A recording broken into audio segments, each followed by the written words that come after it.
Doctor Lissy Jose, താങ്കളുടെ ഒരു കാര്യത്തിൽ ഇപ്പോൾ വനിതാ കമ്മീഷൻ അംഗമായിരുന്നു താങ്കൾ. അപ്പോൾ ഇതിനകത്തൊരു ചില സമുദായങ്ങളൊക്കെ ഇതിനെ എതിർക്കുന്നുണ്ട്. അവർക്ക് അവരുടേതായ ന്യായീകരണങ്ങൾ ഇതിലുണ്ട്.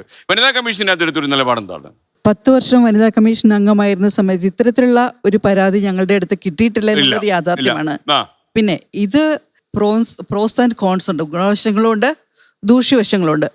ഇനിയിപ്പോൾ 2001 റെഗുലേറ്ററി ആക്ട് വന്നത്, 2021 ആക്ട് വന്നതോടുകൂടി എന്താ പറയുക, കൃത്രിമമായിട്ടുള്ള ഗർഭധാരണം അൾട്രോയിസ്റ്റിക് ഗർഭധാരണം പറ്റുള്ളൂ, മറ്റേത് നിയമാനുസൃതമല്ല, വാണിജ്യപരമായിട്ടുള്ളതല്ല, നന്മയെ കരുതി ചെയ്യുന്ന കാര്യം. ഓക്കെ, അപ്പൊ അതിൻ്റെ നന്മകൾ നോക്കി നമ്മൾക്ക് വേണമെങ്കിൽ നടത്താം. കാരണം പേരൻസിനെ സംബന്ധിച്ചിടത്തോളം ഒരു കുട്ടി ഉണ്ടാവുക എന്ന് പറയുന്നത് അവരുടെ ഒരു ആവശ്യമാണ്, ജീവിതത്തിന്റെ ഒരു അഭിലാഷമാണ്. അപ്പോൾ അവർക്ക് ഫിസിക്കലായിട്ട് അതിന് കപ്പാസിറ്റി ഇല്ല എങ്കിൽ ഇത്തരത്തിലെ വാടകയ്ക്ക് ഗർഭധാരണം നടത്തുന്നതിൽ വിയോജിപ്പൊന്നുമില്ല എന്നുള്ളതാണ് ഒരു യാഥാർത്ഥ്യം. പിന്നെ ഇതിൻ്റെ അകത്ത് ബോത്ത് അവരുടെ മാനസിക, അമ്മയുടെ കുട്ടിയുടെയും ഒക്കെ മാനസിക ശാരീരിക ആരോഗ്യ വശങ്ങളൊക്കെ നമ്മൾ പരിഗണിക്കണം.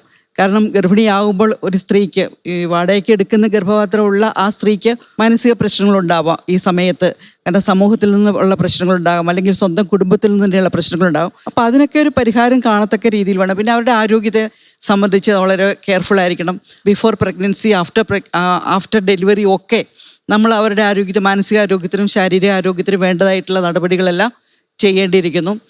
പിന്നെ ഇവരെ സംബന്ധിച്ചിടത്തോളം ഇതൊരു വലിയ ഒരു കുറേ ബെനിഫിറ്റുകളുണ്ട് തീർച്ചയായിട്ടും രണ്ടു കൂട്ടർക്കും. ഈ സ്ത്രീയെ സംബന്ധിച്ചിടത്തോളം അവർക്ക് ജീവിതകാലത്തിൽ അവർക്ക് വേണ്ട പരിരക്ഷ, ഇൻഷുറൻസ് പരിരക്ഷയൊക്കെ കിട്ടുന്ന സംവിധാനം കൊടുക്കുകയാണെങ്കിൽ തീർച്ചയായിട്ടും നല്ലതാണ്. അപ്പോൾ അതിന്റെ നല്ല വശങ്ങൾ ഉൾക്കൊള്ളുകൊണ്ട് നിയമാനുസൃതമായി നടപ്പിൽ വരുന്നതിനോട് വിരോധമില്ല.